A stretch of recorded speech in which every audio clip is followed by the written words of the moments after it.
Oh, yes, it's news rant time. It's been a long time since I've done a news rant, and really the main reason why? Just hasn't been any dirt on the news. But this one kind of hit home, so let's try that. Some new math this morning to explain why more Long Islanders feel they'll never be able to buy homes here.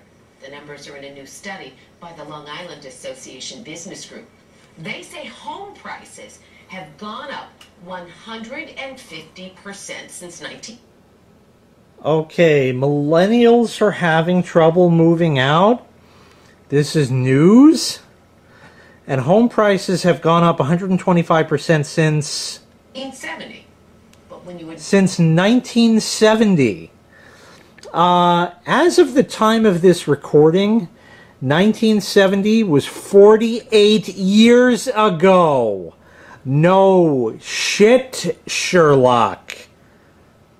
What did you think house prices were going to do? Stay the same? I think when my dad bought his house, he paid $65,000. I bought a house of really a similar size and square footage. Might have other amenities like the pool in that, but even so, it was close to $500,000. Yeah, home prices have gone up. Fucking deal with it. And listen to what they say here also. Just for inflation, the salaries of young people have gone down 22% in that time. Salaries have gone down 22% in that time. Well, yeah, that's because companies refuse to fucking pay a decent wage. Now, I'm not talking about $15 fucking an hour for McDonald's and that kind of shit. But jobs where you really need to have skills in order to perform the job that, you know, the task at hand, yeah, they're not paying a decent wage. They never were in my lifetime. Just is. This really I saw culminate somewhere around the turn of the millennium. Gee, should I really say that? Yeah, somewhere around the year 98, 99, 2000, there was this phrase going around in business, do more with less.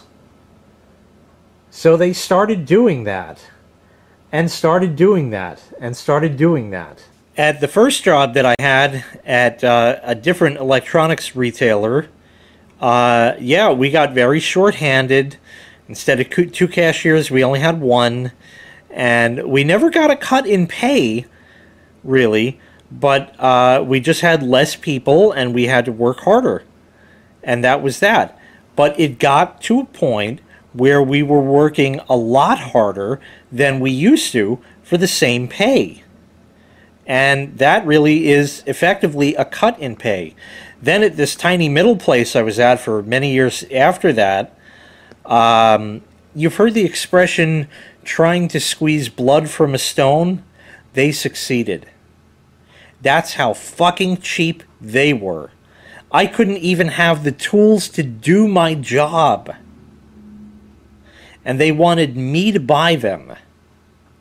And I said, I don't fucking think so. If I'm going to buy them, you're not only going to pay for the damn tools, but you're also going to pay me fucking mileage. And then my boss would go and borrow tools from me. This happened actually toward the end, just as a quick aside.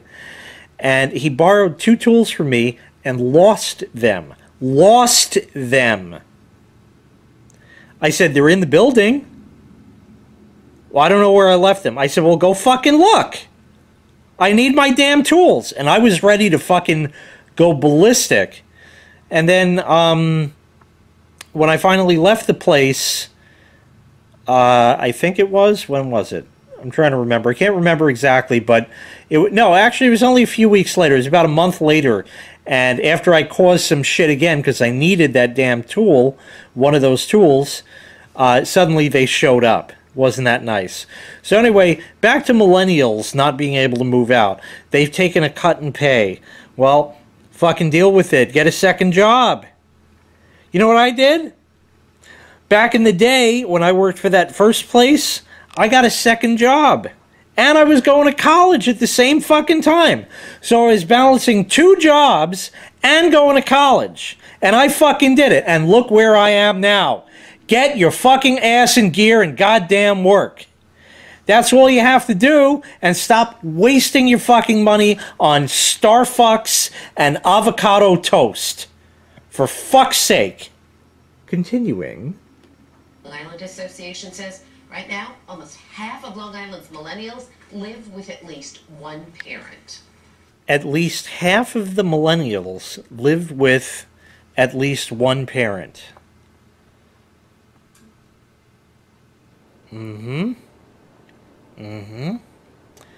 Yep. Living in mommy or daddy's basement, or both, depending, you know.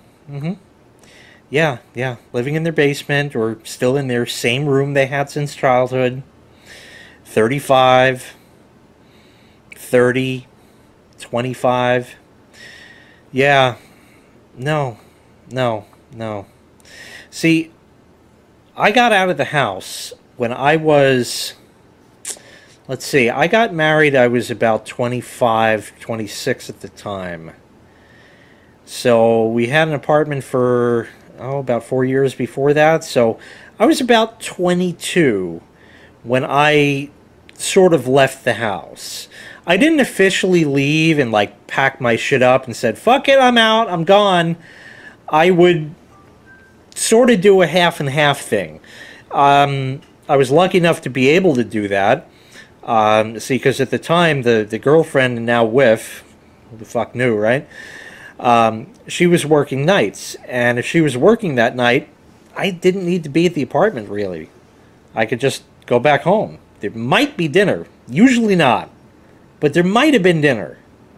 So that was kind of nice. And I did that for a couple of years. And, you know, then, you know, we got the house and that's it. I'm here and everything's going well. But, yeah, I was out of the house really kind of around 22. And it was around that time also that my parents were making very subtle hints that I should really sort of get the fuck out of the house. Making subtle hints.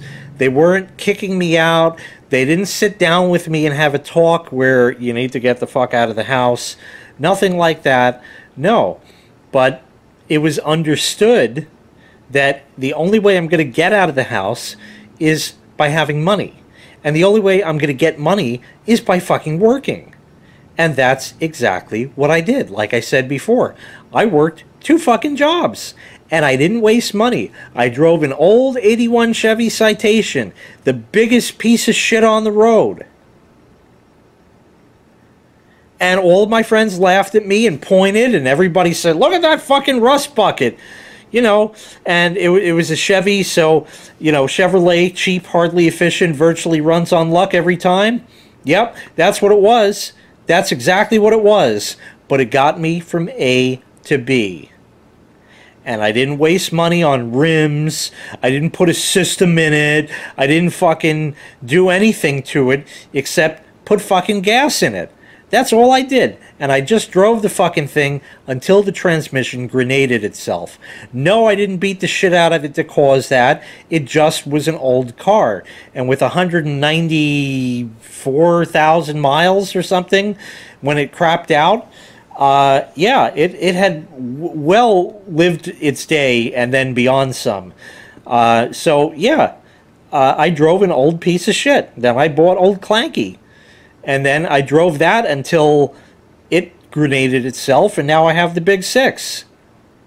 I've owned 3 cars in my entire life. I'm 39 fucking years old. I've owned 3 cars. How many millennials out there are on their 7th, 8th, 9th fucking car? Oh, yeah, because I'm leasing it. It's only $549 a month.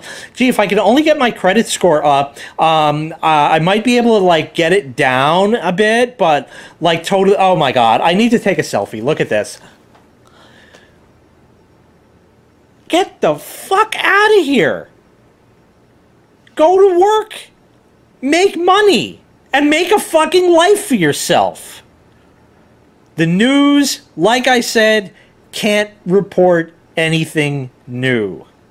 That's why there haven't been any news rants, and it looks like that's going to be how the way it will be for some time to come.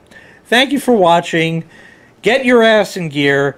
get out there and fucking do something. And if you have to get a second job to make ends meet, then you're going to have to get a second job to make ends meet.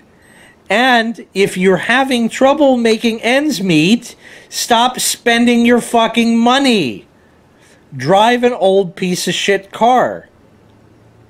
Don't go to Starbucks. Fuck the avocado toast. You know what I had for lunch when I went to college every day? Nothing. You know what I had for breakfast when I went to college every day? Nothing. I didn't fucking eat all day.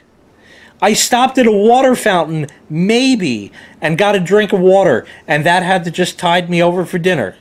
Was I hungry all day? Of course I was fucking hungry all day. But I didn't stop what I was doing and throw $12 down on the table at McDonald's to get a fucking Big Mac or anything like that. Nope. I didn't waste my money. I didn't spend a fucking dime. And I ended up buying a house with that money that I didn't waste. And by working to get that money. And that's all you need to do. It's very simple. Not going to be easy. Nobody ever said it was. I never said it was easy either. But, hey, if you want to live, that's what you got to do. Which brings up an important point. Despite the cost of living, notice how popular it remains. Thanks for watching. Make sure you hit like, make sure you hit subscribe, and take care. We'll see you next time. Bye-bye.